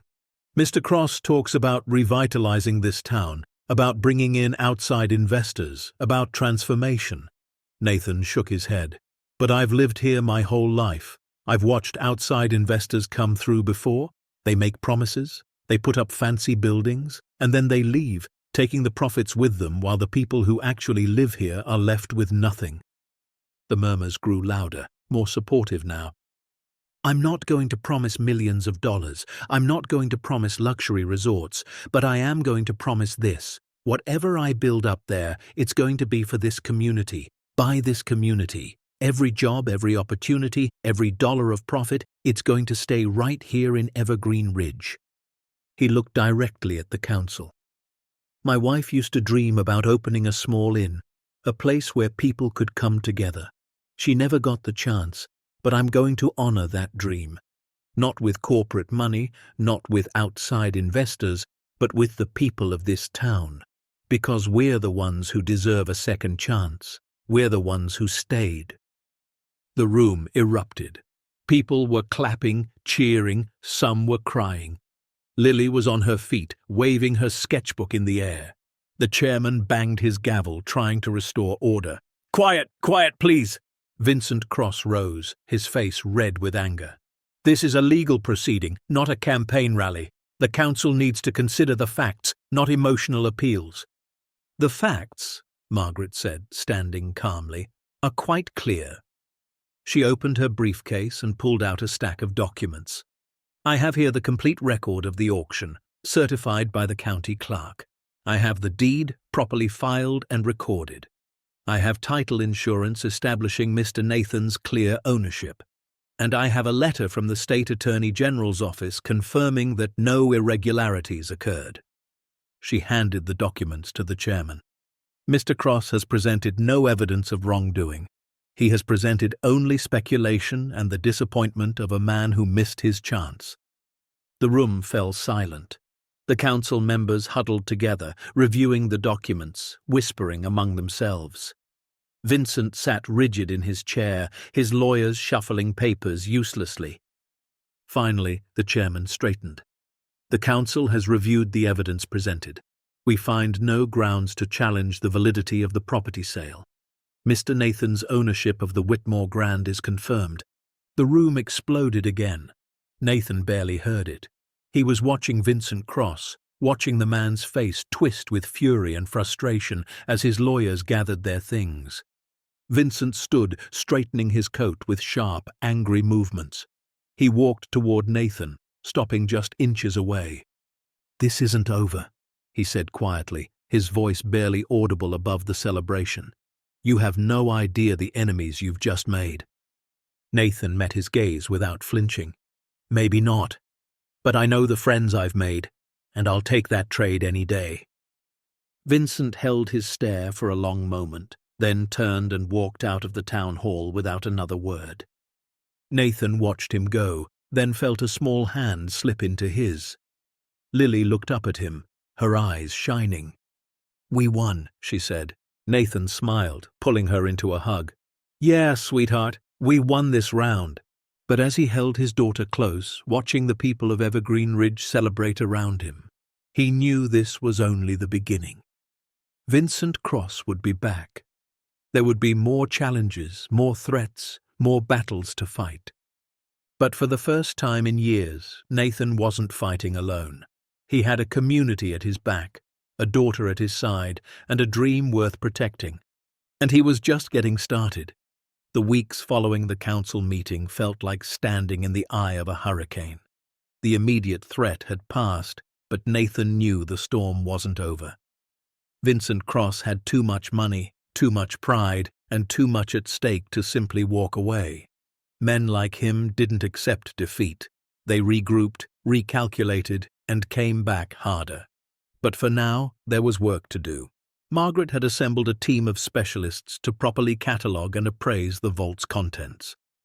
Art historians from 3 different universities took turns examining the paintings, their voices hushed with academic reverence.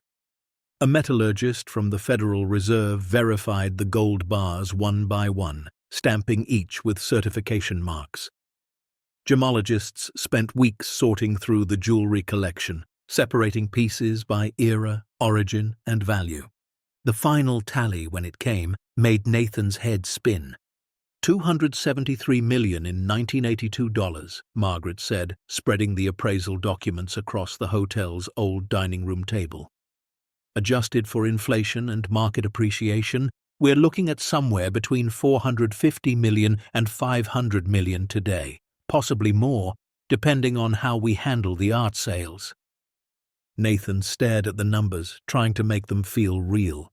They didn't. They were too big, too abstract, like trying to comprehend the distance between stars. "What do we do with it?" he asked. Margaret leaned back in her chair. "That's entirely up to you. You could liquidate everything, invest the proceeds, live comfortably for the rest of your life and Lily's life and her children's lives. You could buy a private island. You could disappear." She paused, studying his face. "But something tells me that's not what you have in mind." Nathan shook his head slowly. "No, it's not." He stood and walked to the window, looking out at the snow-covered grounds. In the distance, he could see Hank and Tommy working on the hotel's exterior, replacing rotted boards and reinforcing the foundation. Eleanor had set up a makeshift kitchen in one of the back rooms, feeding the volunteers who showed up every day to help with the restoration. "Edward Whitmore spent his whole life accumulating this fortune," Nathan said quietly, "and he died alone, surrounded by beautiful things that no one ever saw. His letter asked whoever found it to do better, to build something that matters." He turned back to Margaret. "I want to honor that. I want to use this to help people, not just myself."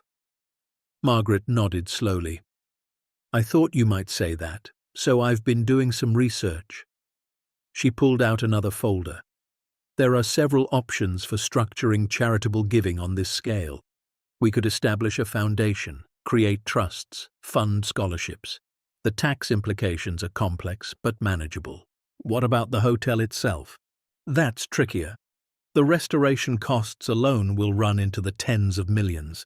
But if we're smart about it, we can offset those costs with grants, historic preservation funds, and strategic partnerships." She smiled slightly. "And of course, we have plenty of capital to work with." Nathan sat back down, his mind racing. "I've been thinking about this a lot.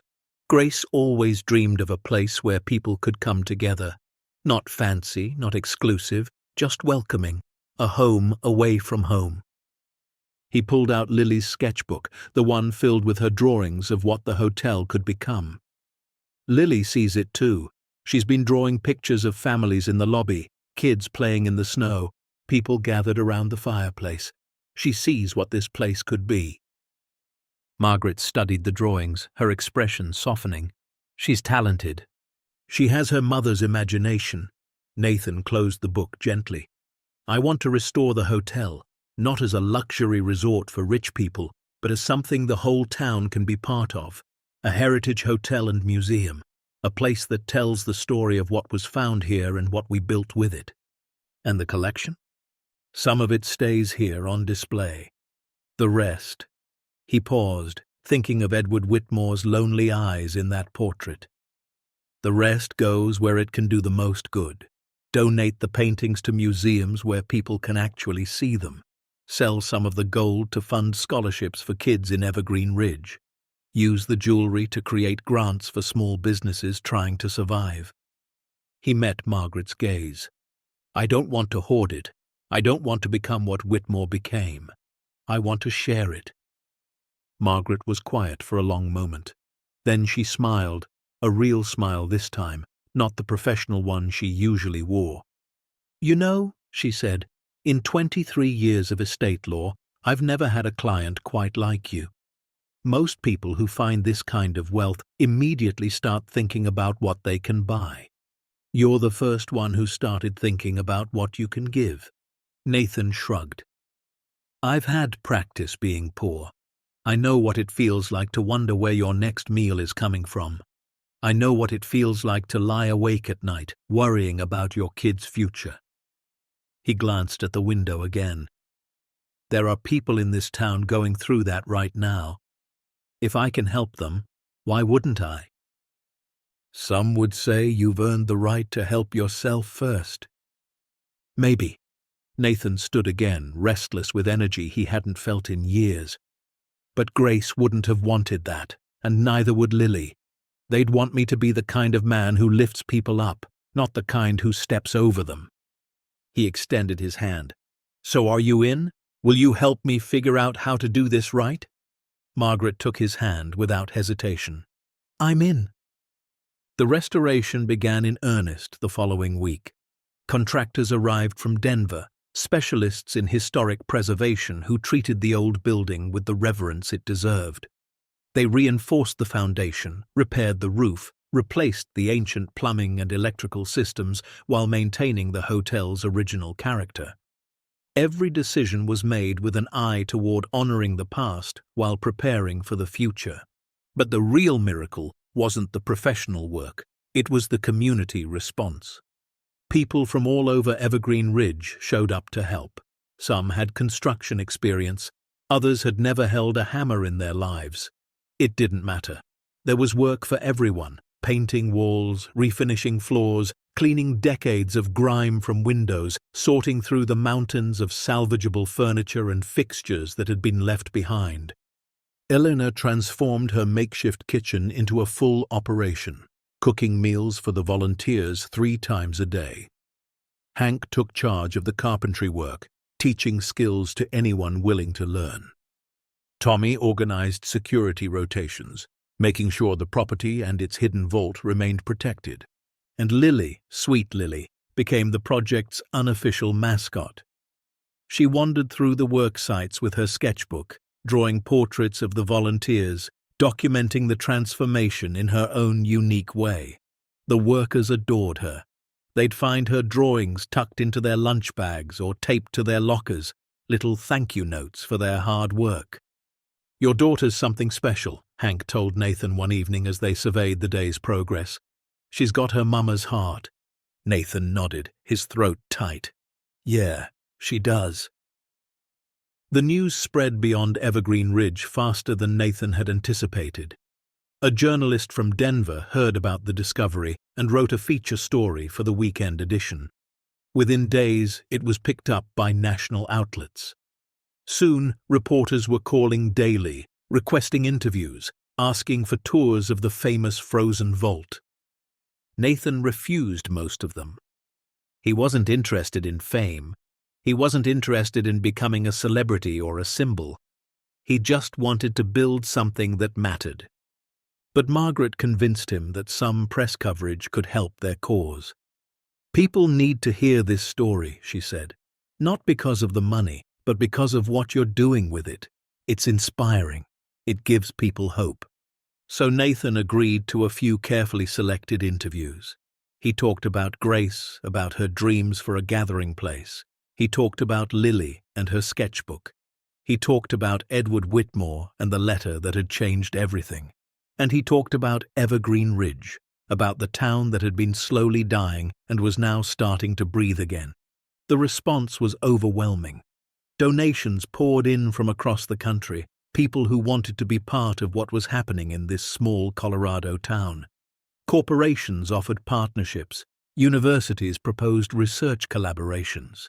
Even the governor called, expressing interest in making the Whitmore Grand an official state historic site. But not everyone was pleased with Nathan's rising profile. Vincent Cross hadn't been idle during the months of restoration. He'd been working behind the scenes, building alliances, gathering ammunition. And in the spring, just as the hotel was nearing completion, he launched his final assault. It came in the form of a lawsuit filed in federal court, claiming that the vault's contents constituted a separate estate from the property itself and should therefore be subject to different ownership rules. The argument was convoluted, built on obscure legal precedents and aggressive interpretations of property law, but it was backed by a team of high-powered attorneys from a prestigious Denver firm. "They're trying to separate the treasure from the land," Margaret explained, her face grim. "If they succeed, they could argue that the contents of the vault should go to auction, where Vincent's group could outbid anyone else." Nathan felt the old fear creeping back, the terror of losing everything just when it seemed within reach. Can they do that? Legally? It's a stretch, a big stretch, but they've got resources we don't, and they're willing to drag this out for years if necessary. Margaret set down her briefcase with a heavy thud. "This is going to be a fight." For a moment, Nathan wanted to give up. He wanted to take what he could, grab Lily, and run away from all of it. The money, the hotel, the endless battles. He was so tired of fighting. But then he looked out the window and saw the volunteers still working, still believing. He saw Eleanor carrying trays of food to hungry workers. He saw Hank teaching a teenager how to use a level. He saw Tommy standing watch over the property that had become their shared hope. And he saw Lily, sitting on the front steps of the hotel, drawing a picture of a sunrise over the mountains. He couldn't run. He wouldn't run. Not when so many people were counting on him. "Then we fight," Nathan said quietly. "We fight with everything we have." The legal battle lasted 4 months. Margaret assembled a team of attorneys who worked around the clock, building their case brick by brick. They gathered expert testimony from property law professors, historic preservation specialists, and estate planning authorities. They documented every step of the original purchase, every filing, every procedural detail that proved Nathan's claim was legitimate. But the real turning point came from an unexpected source. A researcher at the University of Colorado had been studying Edward Whitmore's personal papers, which had been discovered in a separate storage facility mentioned in the original estate documents. Among those papers was a handwritten amendment to Whitmore's will, dated just days before his death, explicitly stating that all contents of the property, above ground and below, should pass to whoever legally acquired the land. The document had been hidden away for over 40 years, lost in a bureaucratic shuffle, forgotten until a graduate student stumbled across it while cataloguing archives for an unrelated project. When Margaret presented the amendment in court, the judge's expression shifted. "This appears to be quite clear," he said, studying the document. Mr. Whitmore's intent was unambiguous.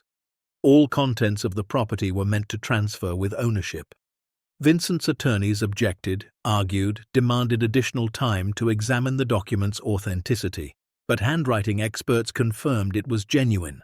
The paper matched Whitmore's other documents. The ink was consistent with 1982 manufacturing. The case collapsed. The judge ruled in Nathan's favor on every count, dismissing Vincent's lawsuit with prejudice and awarding legal fees. In his written opinion, he noted that the case appeared to be a frivolous attempt to circumvent legitimate property rights through legal harassment. When Nathan walked out of the courthouse that afternoon, the sun was setting over the mountains, painting the sky in shades of gold and rose. Margaret walked beside him, a rare smile on her face. "It's over," she said. "It's really over." Nathan stopped on the courthouse steps, breathing in the cool mountain air. "No," he said softly, "it's just beginning." The Whitmore Grand Heritage Hotel and Museum opened its doors on a crisp Saturday morning in October, exactly 1 year after Nathan had first turned those brass keys in the frozen lock. The transformation was breathtaking. The exterior had been meticulously restored, its grey stone walls cleaned and repointed, its twin towers standing proud against the autumn sky. The grounds had been landscaped with native plants and walking paths, benches positioned to take advantage of the mountain views. A new entrance sign carved from local wood welcomed visitors with simple elegance. Inside, the grand lobby gleamed with polished marble floors and restored chandeliers that sparkled like captured stars. The fireplace, cleaned and functioning for the first time in decades, crackled with warmth. Comfortable seating areas invited guests to linger, while display cases along the walls showcased rotating exhibits from the vault's collection. But the heart of the hotel was the museum wing. Designed by a team of professional curators working alongside community volunteers, the museum told the story of the Whitmore Grand and the town it had helped save.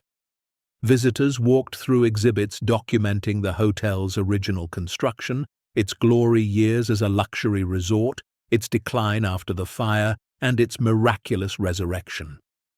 The centerpiece was a recreation of the frozen vault itself, complete with replica crates and display cases showing samples of what had been discovered. A video presentation featured interviews with Nathan, Margaret, and the volunteers who had helped bring the hotel back to life. And at the end, visitors could read Edward Whitmore's letter, displayed in its original envelope behind protective glass. "I want them to understand," Nathan had told the designers. "It's not just about what was found, it's about what we chose to do with it." The opening day crowd exceeded all expectations. Over 2,000 people showed up, lining up around the block for tours, filling the restored restaurant for Elena's special menu, wandering the grounds with expressions of wonder. Journalists from national outlets documented every moment. The governor gave a speech praising the project as a model for community-driven restoration. But Nathan barely noticed any of it. He spent most of the day in a quiet corner of the lobby, watching the crowds flow through, listening to their reactions, seeing the hope in their eyes. "Daddy!" Lily came running over, her dress slightly rumpled from a day of excitement.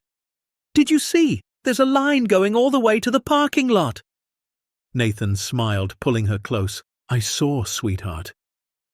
Mrs. Bellamy says we're famous now. She says people are going to come from all over the world to see what we built." "Maybe," Nathan said, "but that's not why we built it." Lily tilted her head. "Why did we build it?" Nathan thought about the question for a long moment. He thought about Grace, about her dreams that had never had the chance to come true. He thought about Edward Whitmore dying alone with a fortune he'd never shared. He thought about the people of Evergreen Ridge, struggling for years with no hope in sight. "We built it because some things are too important to keep hidden," he finally said. "And because sometimes the best thing you can do with a gift is share it." Lily nodded solemnly, as if this made perfect sense. Then she grinned. "Also because it's really cool." Nathan laughed, ruffling her hair. "Yeah, also because it's really cool." The weeks after the opening were a whirlwind of activity. The hotel was fully booked through the end of the year, with reservations stretching well into the following summer. The museum attracted visitors from across the country, historians and tourists and families looking for something more meaningful than typical vacation destinations. But the real changes were happening in Evergreen Ridge itself. The foundation Nathan had established began dispersing funds according to a careful plan Margaret had helped design. Scholarships went to local students who couldn't afford college. Small business grants helped entrepreneurs open new shops and restaurants. Infrastructure investments improved roads, updated the water system, and brought high-speed internet to areas that had been cut off from the modern world. Jobs came back. Not just at the hotel, which employed over 60 full-time workers, but throughout the town. The hardware store expanded. A new medical clinic opened. A craft brewery started operations in a restored warehouse. Even the school, which had been down to one combined classroom, split back into separate grades as families returned and new ones moved in. The population of Evergreen Ridge, which had been declining for decades, stabilized and began to grow. Houses that had sat empty were renovated and filled. The main street, once lined with vacant storefronts, came alive with businesses and activity. "You did this," Hank told Nathan one evening, gesturing at the bustling town square. "All of it." Nathan shook his head. "We did this, all of us together." And it was true. The transformation of Evergreen Ridge wasn't the work of one man. It was the work of a community that had been given a reason to hope again. Nathan had provided the spark, but the fire had been fed by hundreds of hands, hundreds of hearts, hundreds of people who believed that their town was worth saving. Nathan hadn't just restored a hotel, he'd restored faith. The first anniversary of Grace's death fell on a Tuesday in November. Nathan woke before dawn, dressed quietly so as not to wake Lily, and stepped out into the cold morning air. The hotel was silent around him, its guests still sleeping, its halls peaceful and still. He walked through the lobby, past the museum wing, past the portrait of Edward Whitmore that now hung beside a new portrait, one Lily had drawn of the volunteers who had helped rebuild the hotel. He stepped outside and crossed the grounds to where his truck was parked. The drive to the cemetery took 20 minutes. the roads winding through forests that were just beginning to lose their autumn color. He parked at the iron gates and walked the rest of the way, his breath forming clouds in the frigid air. Grace's grave was simple, a modest headstone beneath a tall pine tree. Nathan had chosen the spot himself, knowing how much she loved the mountains, wanting her to rest somewhere with a view. He knelt in the frost-covered grass, brushing away fallen needles from the stone. His fingers traced the carved letters of her name, feeling the grooves like braille, reading the story of a life cut too short. "Hey, sweetheart," he said softly. "Sorry it's been a while." The wind rustled through the pines, the only answer he would get. But he talked anyway, telling her about the hotel, about the opening, about Lily's drawings and the volunteers and the way the town had come together.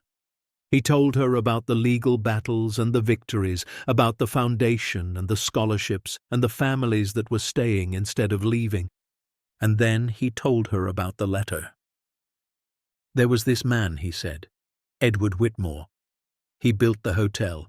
He spent his whole life accumulating things, beautiful things, valuable things, and he died alone, surrounded by all of it, with no one to share it with. Nathan paused, his throat tight.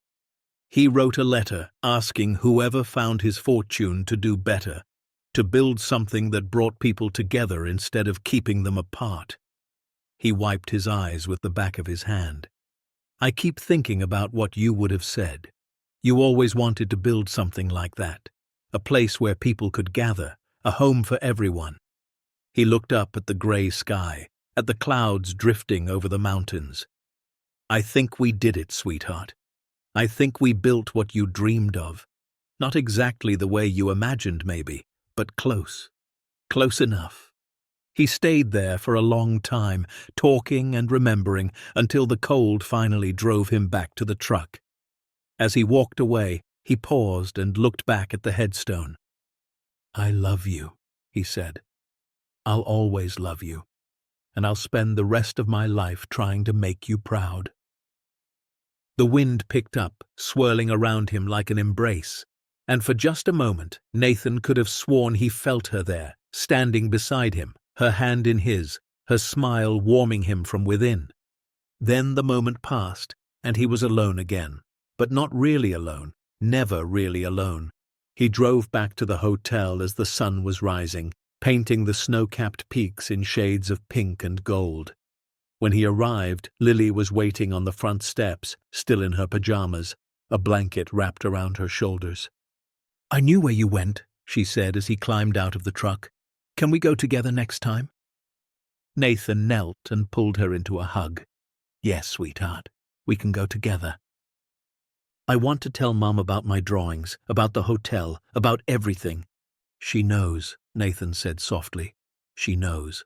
They stood there on the steps of the Whitmore Grand as the sun rose higher, father and daughter, survivors of loss and builders of hope.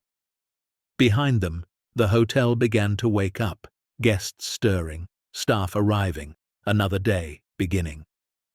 This was their home now, their legacy, their gift to the world and to each other. And it was only the beginning. 5 years passed like seasons changing, each one bringing new growth, new challenges, new moments of joy. Lily grew from a 9-year-old with a sketchbook into a 14-year-old with dreams of becoming an architect. Her drawings had evolved from childish imaginings into sophisticated designs, informed by years of watching the hotel's restoration and transformation. She'd started taking online courses in design and engineering, her talent recognized by teachers who saw something special in the way she understood space and structure. The hotel had become everything Nathan had hoped for and more. It wasn't just a museum or a lodge, it was a living, breathing community center. Local artists displayed their work in rotating exhibits. School groups came for educational programs about history and preservation. Community events filled the calendar, holiday celebrations, summer festivals, craft fairs, and concerts in the newly built amphitheater. The foundation had disbursed over $20 million in scholarships, grants, and community investments. The first scholarship recipients were graduating from college now, returning to Evergreen Ridge with degrees and skills they never could have afforded otherwise. Some stayed to build careers in the growing town. Others scattered across the country, carrying pieces of the community with them wherever they went. Nathan had kept his promise to live simply. He and Lily occupied a modest apartment on the hotel's top floor, converted from what had once been Edward Whitmore's private quarters. It wasn't luxurious: 2 bedrooms, a small kitchen, a living room with a view of the mountains. But it was home. He still worked as the hotel's head of maintenance, his hands still calloused from turning wrenches and tightening bolts. He could have hired someone else to do the work, could have retired to a life of leisure. But that wasn't who he was. He needed to feel useful, needed to contribute, needed to know that his hands were still building something. "You're the richest janitor in Colorado," Elena teased him one morning as he fixed a leaky faucet in the restaurant kitchen. Nathan grinned. "Probably, but I'm also the happiest." Hank had passed away 2 years earlier, peacefully in his sleep, his work complete. His funeral had been held in the hotel's grand ballroom, attended by hundreds of people whose lives he'd touched. Nathan had given the eulogy, his voice breaking as he talked about the man who had shown up with a toolbox and a thermos of coffee and had helped build a dream. Tommy had gotten married to a woman he'd met at one of the hotel's community events. They had a baby now, a little girl named Hope, who crawled through the lobby like she owned the place. Mrs. Bellamy still came by every week, older and frailer but still sharp as a tack. She'd become the unofficial historian of the project, documenting its evolution in a series of journals that would eventually be donated to the museum's archives. And Elena had expanded her restaurant into a regional attraction, featured in food magazines and travel guides. She'd trained dozens of young cooks, passing on skills that would feed families for generations. Evergreen Ridge had transformed almost beyond recognition. The population had tripled. New businesses lined the main street. The school had expanded to 3 buildings. There was a medical center, a community college satellite campus, a public library that bore Grace's name on a brass plaque above the door. It wasn't perfect. Nothing ever was. There were still challenges, still disagreements, still moments when the weight of responsibility felt crushing. But there was also hope. More hope than Nathan had ever imagined possible. And there was Lily. On the morning of her 15th birthday, Nathan found her sitting on the roof of the hotel, watching the sunrise over the mountains. He climbed up through the maintenance access hatch and sat beside her, 2 mugs of hot chocolate in his hands. "Happy birthday, sweetheart." She took the mug and smiled. "Thanks, Dad." They sat in comfortable silence for a while, watching the sky shift from gray to pink to gold. Finally, Lily spoke. "Do you ever think about what would have happened if you hadn't found the vault?" Nathan considered the question. He'd asked himself the same thing 1,000 times over the years. Sometimes, we'd probably have left Evergreen Ridge, moved to the city, tried to start over somewhere else. "Do you think we would have been happy?" "I think we would have survived. But this," he gestured at the town spread out below them, at the hotel rising around them, at everything they'd built together. "This is more than surviving. This is living." Lily nodded slowly. "I've been thinking about the future, about what I want to do. And I want to be an architect, but not the kind who builds fancy buildings for rich people." She turned to look at him, her eyes, Grace's eyes, shining with determination. "I want to build things that matter, community centers, affordable housing, places that bring people together, like you did here." Nathan's heart swelled with pride. "That sounds exactly like something your mum would have wanted." "I know," Lily smiled. "I think about her a lot, especially when I'm drawing. It's like she's guiding my hand sometimes." They sat together as the sun climbed higher, father and daughter, linked by love and loss and a legacy that would outlast them both. Nathan thought about all the mornings he'd spent despairing, all the nights he'd lain awake wondering how he would survive. And now here he was, watching his daughter dream of a future that seemed limitless. He'd found $270 million in a frozen vault beneath an abandoned hotel, but the real treasure was sitting right beside him. The 10th anniversary of the hotel's reopening was celebrated with the biggest event Evergreen Ridge had ever seen. 10,000 people came from across the country, filling the hotel and the surrounding campgrounds, spilling into the town for a weekend of festivities. There were concerts and exhibitions, food festivals and art shows, lectures by historians and panels featuring community members who had been part of the transformation. Nathan, now 48, stood at the podium in the grand ballroom, looking out at a sea of faces. Some he recognized, the volunteers who had worked alongside him, the scholarship recipients who had returned to share their stories, the business owners who had taken chances on a dying town. Others were strangers, drawn by the legend of the frozen vault and the community that had risen from its discovery. 10 years ago, he began, his voice steady despite the emotion churning in his chest. I was a broken man. I'd lost my wife. I was about to lose my home. I had nothing left except a 9-year-old daughter who believed in miracles even when I'd forgotten how. He paused, letting the words settle. I bought this hotel for $1,500, hoping it would give us shelter through the winter. Instead, it gave us something far greater. It gave us purpose. It gave us community. It gave us the chance to build something that mattered. He looked toward the front row, where Lily sat beside Tommy and his family, beside Elena and her staff, beside all the people who had become his extended family over the past decade. This place isn't mine, he continued. It never was, not really. It belongs to everyone who helped build it, everyone who believed in it, everyone who refused to give up when the odds seemed impossible. He took a deep breath. Edward Whitmore, the man who built the original hotel and the vault beneath it, spent his life accumulating treasure and died alone. His final wish was that whoever found his fortune would do better, would use it to bring people together instead of keeping them apart.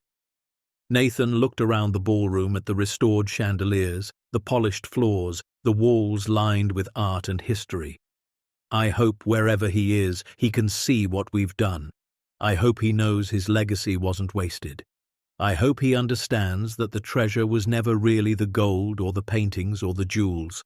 The treasure was always the opportunity, the chance to choose connection over isolation, community over wealth, love over fear. His voice cracked on the last words, and he had to pause to compose himself. When he spoke again, it was barely above a whisper.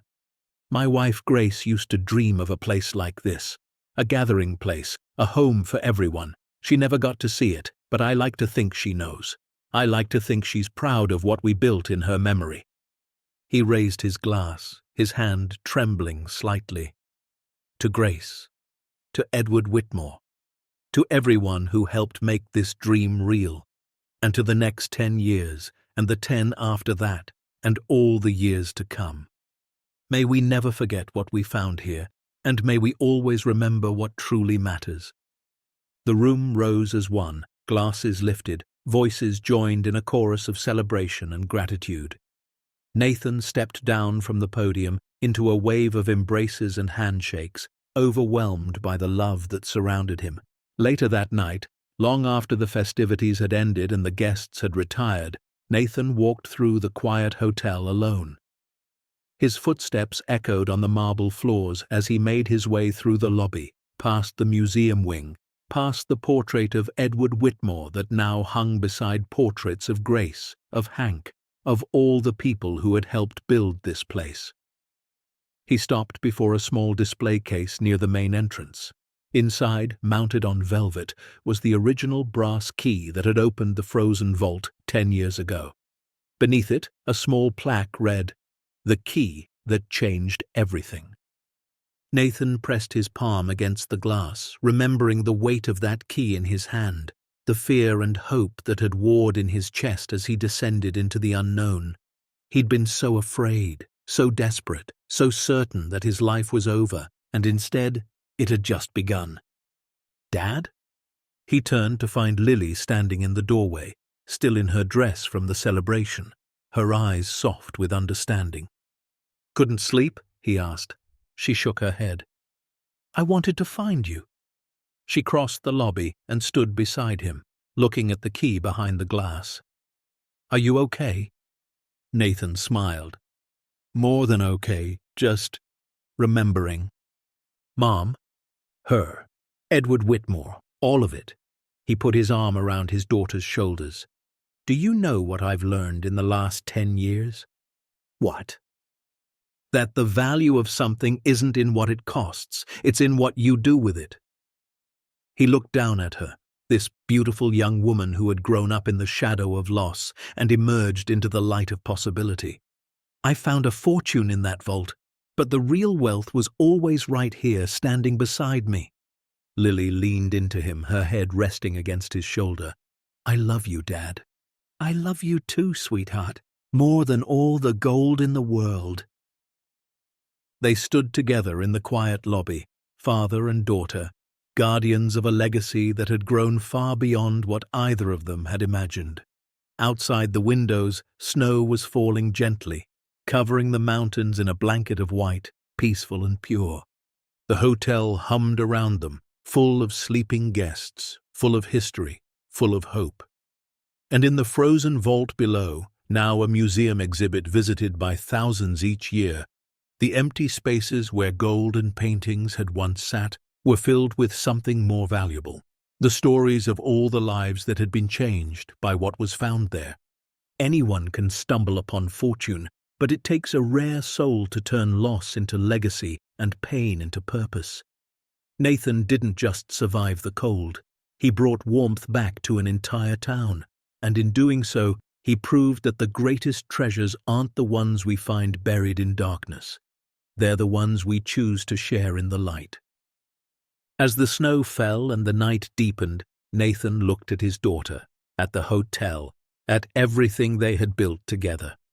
And for the first time in a very long time, he felt complete. Not because he was rich, not because he was famous, but because he had done what Grace would have wanted.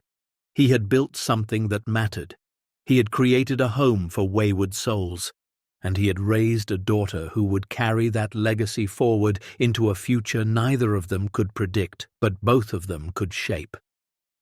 The key in the display case caught the light from a nearby lamp, glinting like a small golden promise. Nathan touched the glass one more time, then turned and walked with Lily toward the elevator, toward their modest apartment, toward another night of peaceful sleep in a place that was finally, truly home. Behind them, the portrait of Grace seemed to smile from its frame, watching over the lobby, watching over the hotel, watching over the family and community that had risen from grief and emerged into grace. Some things, it turned out, were worth more than $270 million. Some things were priceless, and Nathan had found them all. The end. Up next, 2 more powerful stories of hope, heart, and second chances. Click to keep the journey going with us, and don't forget to hit subscribe if you believe the best treasures aren't the ones we find.